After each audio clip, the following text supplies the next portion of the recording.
Dalagita babae, wala. Ngayon, masyado, napakalupit. Ayun ikaw, may karelasyon na ako eh.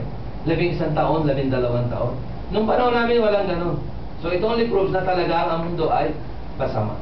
Dahil tayo nga, sabi nga, tayo ay nasa kapangyarihan ng kasalanan. Itong ating mundong ginagalawa. Sa kabilang banda, ang dating pagkatao raw po ay nangangahulugan niya ng pagkaalipin. Sa kasalanan, of course.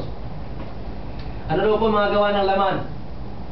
Sa Galatians 5:19, si Pablo rin po ang nagsulat nito. Inisa-isa niya yung mga gawa ng laman. Pangangalunya, sexual sins, karimari-marin ng pamumuhay, kahalayan, pagsamba sa Diyos-Diyosan, idolatry. Ang ating po mga trabaho ay nagiging Diyos-Diyosan din.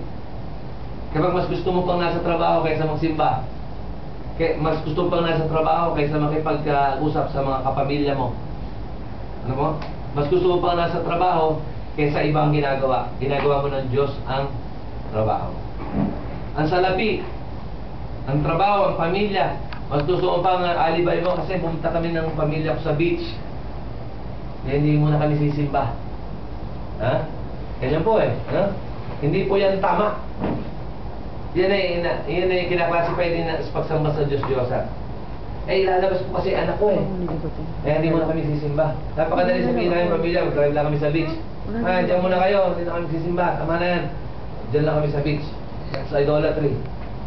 Letter E, pangkukulang. Ang Biblia po ay hayag sa pangkukulang. May mga tao talaga na mga nangungulang. Ano po?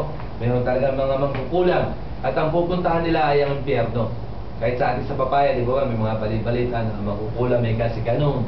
Kasi po may power talaga yan, ano? Kaya yun ay mga evil power. Pagkapuot, pagkagalit, paninibugo, kasakiman, pagkakabahabahagi. Ano po, meron po mga simbahan na sa 10 na nga lang magtitig-5 pa. Dahil nag-away, dahil ang gusto ng isa ay, ng grupo yung kandila ay kay totoo mahaba. Yung isa namang grupo gusto ko ay kay plastic na flowers na lang. Talaga matipid, hindi na tayo bibili, linggo-linggo. Sa Emily po, yung maganda, Tito Ray. Mas gusto namin mga fresh flowers lagi nasa altar para sa ating Panginoon. At least sa ating pagsamba. Alam mo, ayaw natin ng plastic. Kahit po sa satwa, litit na lugar natin doon. Sa kay Pastor Oscar din. Fresh flowers para sa Panginoon. Pagkakampi-kampi. Yun po, nabubuwag ang mga grupo dahil dyan. Pagkaingit. Ay, dito, normally may mga sasakyan. Nakita lang na bago yung sasakyan ni ganon, bibili. Bibili na naman isa, gagayahin na naman. Hanggang sa mag-aaway-aaway na sila.